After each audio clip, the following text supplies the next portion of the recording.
The so-called subprime earthquake began in July 2007 when international oil prices skyrocketed from around $70 per barrel to $140, bringing down firms like Northern Rock and Bear Stearns. Oil prices have risen by over 60% this year in the aftermath of the war in Iran, which broke out on February 28. Market anxiety is intensifying as investors seeking to withdraw funds from private debt funds flood in with repayment requests, and major Wall Street financial firms such as Morgan Stanley and Cleveland are restricting redemptions. With the rush of redemptions from private debt funds compounded by concerns of corporate loan defaults, voices on Wall Street are growing now, the warning of a potential spread of the crisis.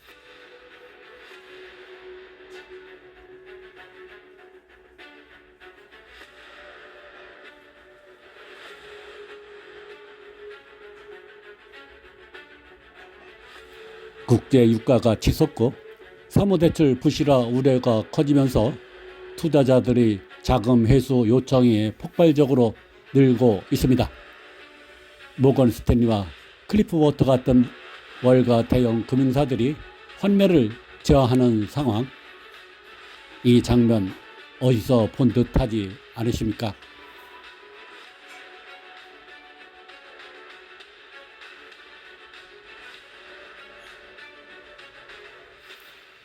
(2008년) 글로벌 금융위기 직전에도 비슷한 흐름이 있었습니다. 유가 급등, 대출 부실화, 투자자들의 대규모 환매 요청, 금융사들의 환매 제한 조치, 이 모든 퍼즐이 다시 맞춰지고 있는 듯합니다.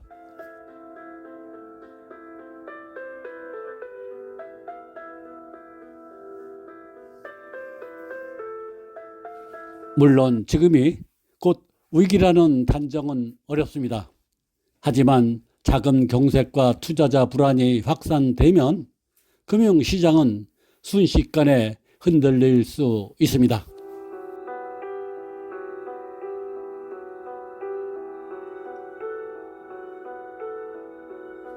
세계 원유 물동량의 약 20% 이상이 호르무즈 해협을 통과하고 있습니다. 호르무즈 해협 봉쇄와 유가의 관계는 글로벌 금융, 사모금융, AI 산업 모두에 직격탄을 줄 수 있는 핵심 변수입니다. 호르무즈 해협 봉쇄 시 중동산 원유 공급 차질이 발생하여 국제 유가는 급등할 수 있습니다. 과거 이란과 미국 갈등 시에도 봉쇄 가능성만으로도 유가가 단기 급등한 사례도 있었습니다.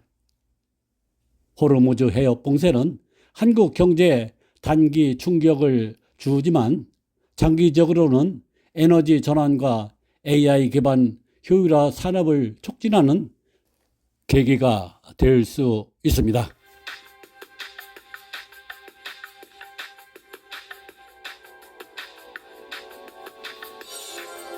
미국과 이란의 강경한 입장이 재확인되면서 국제 유가는 급등했습니다.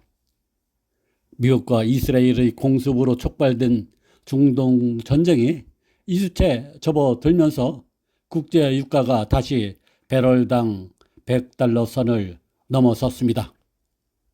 중동 지역의 군사적 긴장이 지속되는 가운데 이란의 새 지도자인 아야톨라 모주타파 하메네이는 취임 직후 첫 공개 메시지에서 호르무즈 해협을 봉쇄하겠다는 입장을 밝히며 강경한 태도를 보였습니다.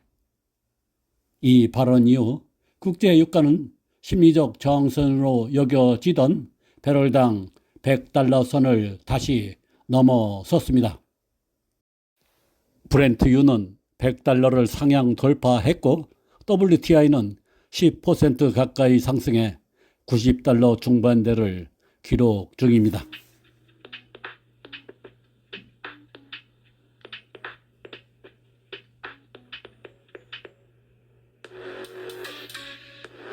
모즈타파 하메네이는 최고 지도자로 지명된 후 첫 공식 발언에서 호르무즈 해협의 실질적 폐쇄 상태를 유지하겠다는 입장을 밝혔습니다. 트럼프 대통령은 유가 상승보다 이란의 핵무기 보유를 막고 중동에 대한 위협을 제거하는 것이 더 중요하다고 언급을 했습니다. 에너지 가격 상승을 통제하려는 트럼프 대통령의 의지가 강하지 않다는 것이 확인되면서 존스법, 즉 미국 항구간 물품 운송 시 미국 선박 사용을 의무화하는 법을 적용 면제 계획 등 유가 안정 조치에도 불구하고 가격이 급등한 것입니다. 유가 상승으로 인한 인플레이션 우려에 선물시장에 반영된 올해 기준금리 인하 확률은 1회 미만으로 후퇴를 했습니다.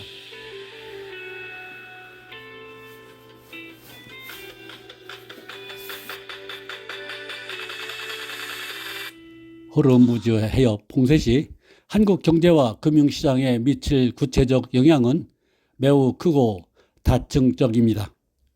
한국은 원유 수입의 70% 이상을 중동에 의존하고 있어 봉쇄가 현실화되면 에너지, 산업, 금융 전반에 충격이 예상됩니다.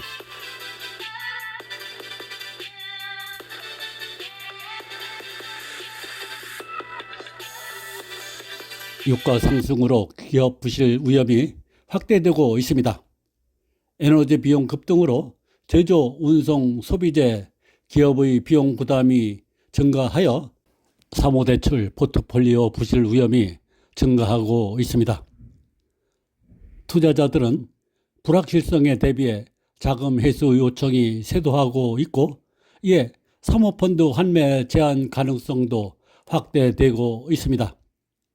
이와 대조적으로 에너지 인프라, 신재생 에너지 효율 기업은 투자 매력이 상승하고 있습니다.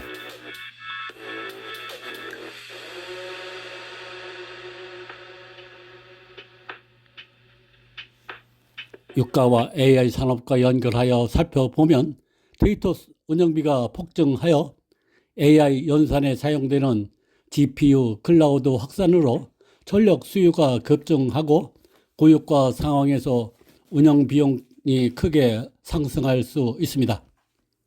그러나 AI 기반 에너지 관리 수요 확대로 스마트 그리드, 배터리 관리 시스템 등 AI 활용 에너지 효율화 솔루션이 곽광을 받고 있습니다. 고유가로 인해 친환경 전기차 에너지 효율 산업이 성장하고 AI와 결합해 투자 기회가 확대될 수 있습니다.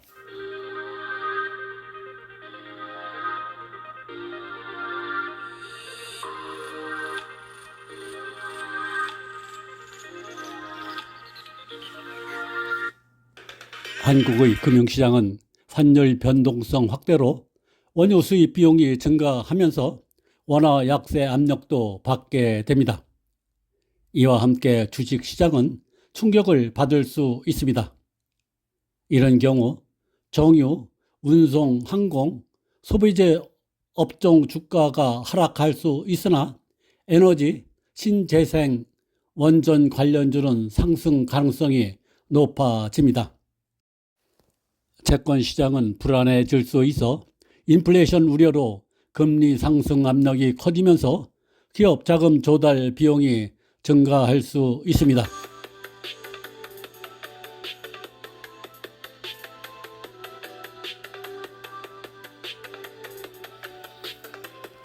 고유가로 기업 부실 위험이 확대되면 사모대출 시장 환매 압력이 증가하여 사모금융 리스크가 높아집니다. 이와 함께 데이터 센터, 반도체 등 전력 집약적 산업의 운영 비용이 폭증할 수 있습니다. 이렇게 되면 AI 기반 에너지 효율, 스마트 그리드, 배터리 관리 시스템은 오히려 투자 매력이 상승할 수 있습니다. 단기적으로 유가가 급등하면 인플레이션과 환율이 불안하고 금융시장 충격을 받을 수 있습니다. 중장기적으로는 한국 PEF와 금융기관은 에너지 인프라, 신재생, AI 기반 효율화 산업에 집중 투자하며 위기를 기회로 전환할 가능성도 있습니다. 투자자 관점에서는 안정성을 원한다면 에너지 인프라, 성장성을 원한다면 데이터 센터, 반도체, 공격적인 성향이라면 헬스케어, 전기차 분야가 유리할 수 있습니다.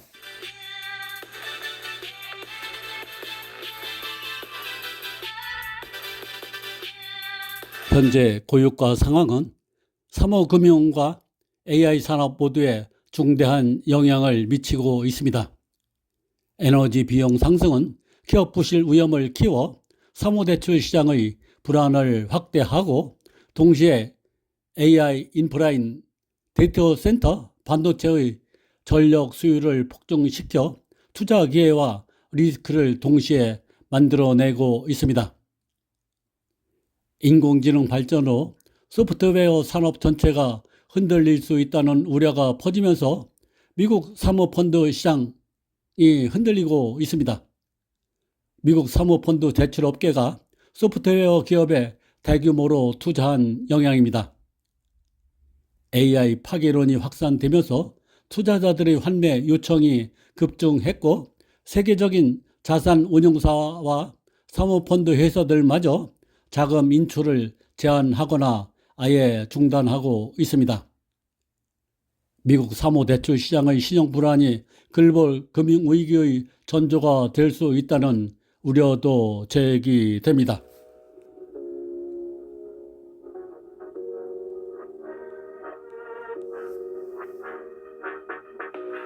대체 투자 전문 운용사 클리프워터가 주력 사모대출 펀드에서 전체 지분의 14%에 달하는 환매 요청에 직면했습니다. 클리프워터 사모대출 펀드의 자산 규모는 330억 달러로 개인 투자자를 대상으로 하는 사모대출 펀드 중에서는 두 번째로 큽니다. 클리프워터는 결국 최대 한도인 자산의 7%까지만 환매를 허용하고 나머지 요청은 받아들이지 않기로 했습니다. 사모대출 펀드는 은행이 아닌 사모펀드 운용사가 직접 기업에 돈을 빌려주는 상품입니다. 2008년 금융위기 이후 은행권 규제가 강해지면서 반사 효과로 사모대출 시장이 빠르게 팽창했습니다. 현재 미국 사모대출 시장 전체 규모는 1조 8천억 달러로 약 2,600조 원 규모로 추정됩니다.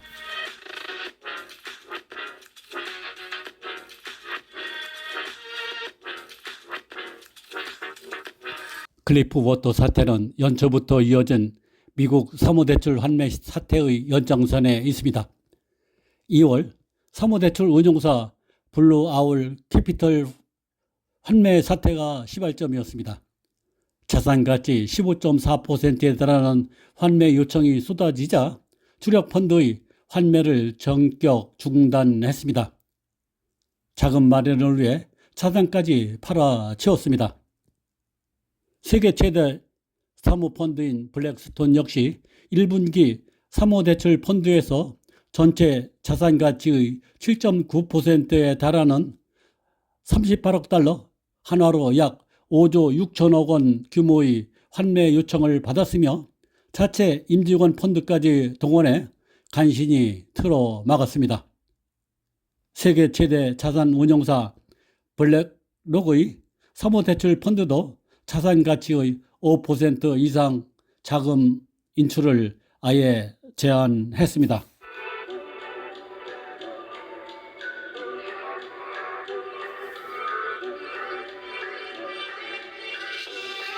이 같은 대규모 환매 배경에는 사무대출 시장의 주된 먹거리였던 정보기술, 소프트웨어 산업의 위기감이 자리를 합니다. 코로나19를 전후로 많은 사모펀드 회사들이 소프트웨어 기업을 대상으로 한 대출을 급격히 늘렸습니다. 기업 고객들로부터 안정적인 구독률을 받고 있다는 점을 매력적으로 봤습니다. 그러나 최근 AI 기업 엔스트로픽이 업무용 AI 클라우드 코어들을 출시하면서 전통적인 업무용 소프트웨어를 완전히 대체를 할 수 있다는 이른바 AI 파기론이 번졌습니다. 오라클, 세일스포스 등 미국의 대표적 소프트웨어 기업들의 주가가 곤두박질 쳤으며 이들에게 돈을 빌려준 사모펀드들도 비상에 걸렸습니다. 문제가 된 사모펀드들은 대출 포트폴리오에서 소프트웨어 업종 비율이 20 내지 30%, 많게는 70% 이상에 달하는 것으로 알려졌습니다.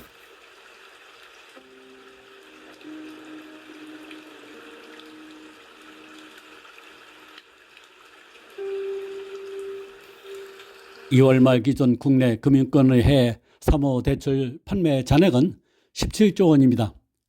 특히 개인 투자자 판매 잔액은 2023년 1,154억 원에서 지난해 4,797억 원으로 3배 넘게 늘었습니다.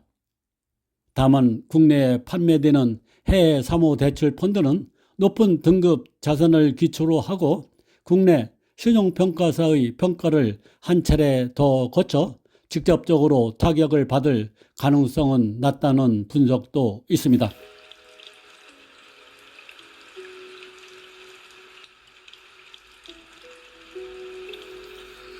역사는 반복될까요? 아니면 경고로 끝날까요? 지금의 흐름은 우리에게 중요한 질문을 던지고 있습니다. 위기는 준비된 자에게 기회가 될 수 있습니다.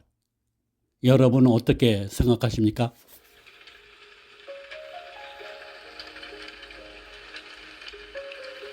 앞으로 금융시장 흐름을 계속 추적하며 알려드리겠습니다.